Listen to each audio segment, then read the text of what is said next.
சங்கர ஜெய ஜெய சங்கர நம்ம பெரியவா சேனல் சப்ஸ்கிரைப் பண்ணுங்க. ஹர ஹர சங்கர ஜெய ஜெய சங்கர ஸ்ரீ மகா பெரியவா சரணம்.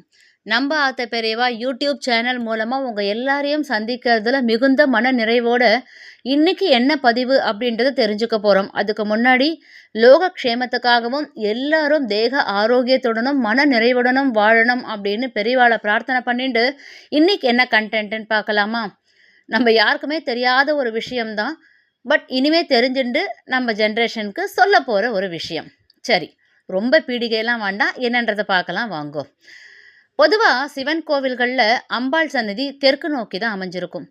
சிவனுக்கு வலதுபுறமாக அம்பாள் சன்னதி ஒரு சில கோவில்கள்லையும், சிவனுக்கு இடதுபுறமாக அம்பாள் சன்னதி ஒரு சில கோவில்கள்லையும் இருக்கும். இதுக்கு என்ன காரணம்? இதெல்லாம் நம்ம யாரும் நோட்டீஸ் பண்ணுறோம்? நேராக கோவிலுக்கு போவோம், சுவாமியை தரிசனம் பண்ணுவோம், அம்பாளை தரிசனம் பண்ணுவோம். நம்ம போகிறதே பெரிய லிஸ்ட்டெல்லாம் எடுத்துகிட்டு போவோம். மளிகை கடைக்கு போகிற மாதிரி என்னென்ன வேணும், நம்மளுக்கு என்னென்ன பிரார்த்தனை பண்ணணுன்றத லிஸ்ட்டே எடுத்துகிட்டு போய் அங்கே ஒப்பிக்கிறதுக்கு தான் போகிறோமோ தவிர அம்பாள் சன்னதி எந்த பக்கம் இருக்குன்றதெல்லாம் யார் யோசிக்கிறா? எல்லாரும் என்னையும் சேர்த்து தான் சொல்கிறேன். ஆனால் இந்த விஷயங்கள்லாம் தெரிஞ்சுண்டு இனிமேல் சிவன் கோவிலுக்கு போகும்போது இதுக்கு பேர் என்ன, இந்த விதத்துக்கு பேர் என்ன அப்படின்னு தெரிஞ்சுண்டு நம்ம தெரியாதவாளுக்கு இதெல்லாம் சொன்னால் நல்ல விஷயங்கள் 4 பேருக்கு பரவுமோன்னும். சரி, இப்போது மதுரை மீனாட்சி அம்பாள் கோவிலில் மீனாட்சி அம்மன் சிவனுக்கு வலதுபுறமாகவும், திருவண்ணாமலையில் உண்ணாமலை அம்மன் சிவனுக்கு இடதுபுறமாகவும் இருக்கா. இதுக்கு காரணம் என்ன? ஆகம விதியில் சொல்லப்பட்டிருக்கு, பார்க்கலாம். சிவன் கோவிலில் 3 விதமாக அம்பாள் சன்னதி அமைக்கலாம் அப்படின்னு ஆகம சாஸ்திரத்தில் சொல்லப்பட்டிருக்கு. முதல் விதம், அதாவது டைப் 1, ஃபஸ்ட்டு, சிவன் சன்னதி எந்த திசை நோக்கி இருக்கோ அதே டைரக்ஷனில் தான் அம்பாள் சன்னதியும் பிரதிஷ்டை பண்ணுவா. அதாவது சுவாமி அம்பாள் 2 பேருமே ஒரே டைரக்ஷன் நோக்கி தான் காட்சி கொடுப்பா, அனுகிரகம் பண்ணுவா. இதுக்கு பேர் சமான வீஷணம் அப்படின்னு பேர். சமமாக இருக்கா, அம்பாளும் சுவாமியும் சமமாக அமர்ந்து சேம் டைரக்ஷனில் அனுகிரகம் பண்ணுறது. ஓகேவா? இப்போது இந்த மாதிரி சுவாமி அம்பாள் 2 பேரும் ஒரே திசை நோக்கி இருக்கிறதுல ஒரு சில கோவிலில் சுவாமிக்கு வலதுபுறம் அம்பாள் சன்னதி இருக்கும், ஒரு சில கோவில்களில் சுவாமிக்கு இடது பக்கம் அம்பாள் சன்னதி இருக்கும். ஒருவேளை சுவாமியோட ரைட் சைடில் வலது பக்கத்தில் அம்பாள் சன்னதி இருந்தால் அதை கல்யாண கோலம் அப்படின்னு சொல்லுவா. சுவாமியோட லெஃப்ட் சைடில் இடது பக்கத்தில் அம்பாள் சன்னதி இருந்தால் அர்த்தநாரீஸ்வர கோலம் அப்படின்னு சொல்லுவா. அது மாதிரி தான் இப்போ உதாரணத்துக்கு சொல்லணும் அப்படின்னா மதுரை மீனாட்சி அம்மன் கோவில், அவினாசியில் இருக்கும் கருணாம்பிகை உடனுரை அவினாசியப்பர் கோவில், இதில் எல்லாமே அம்பாள் சன்னதி பார்த்தீங்கன்னா சுவாமிக்கு வலதுபுறம், அதாவது கல்யாண கோலத்தில் காட்சி கொடுக்குறா. சரியா? அடுத்தது டைப் 2, 2வது விதம் ஆகம சாஸ்திரத்தில் என்ன சொல்லப்பட்டிருக்கு அப்படின்னா, சிவன் சன்னதி ஈஸ்ட் டைரக்ஷனில் கிழக்கு பக்கமாக இல்லைன்னா வெஸ்ட் மேற்கு முகமாக இருந்தாலும் அம்பாள் சன்னதி தெற்கு பக்கமாக தான் இருக்கும், சவுத் சைடில். அதாவது சுவாமி கிட்டேந்து அம்பாள் அனுகிரகத்தை வாங்கி நம்மளுக்கு அருள் பாலிக்கிறா. இதுக்கு பேர் அனுகிரக வீஷணம் அப்படின்னு பேர். முதல் இது சமான வீஷணம், 2வது அனுகிரக வீஷணம். மோஸ்ட்லி எல்லா சிவன் கோவில்லையும் பார்த்தேன்னா இந்த அனுகிரக வீஷணத்தில் தான் அம்பாள் சன்னதி அமைக்கப்பட்டிருக்கும். அதாவது சிவன் ஈஸ்ட் ஆர் வெஸ்ட், கிழக்கு இல்லை மேற்கு பக்கமாக இருப்பார், அம்பாள் தெற்கு நோக்கி இருப்பாள். இது செகண்ட் ஒன்.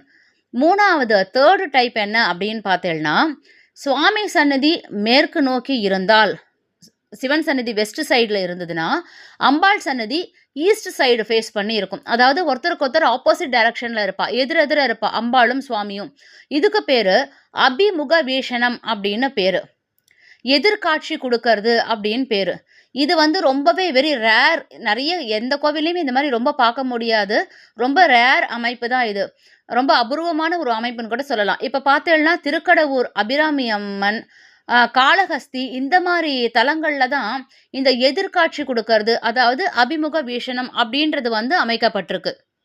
இந்த மாதிரி சிவன் கோவில்களில் அம்பாள் பிரதிஷ்டை பண்ணுறது டைரக்ஷன் மட்டும்தான் விதவிதமாக இருக்கோ தவிர அம்பாளோட அனுகிரகத்தில் எந்த டிஃப்ரென்ஸுமே கிடையாது.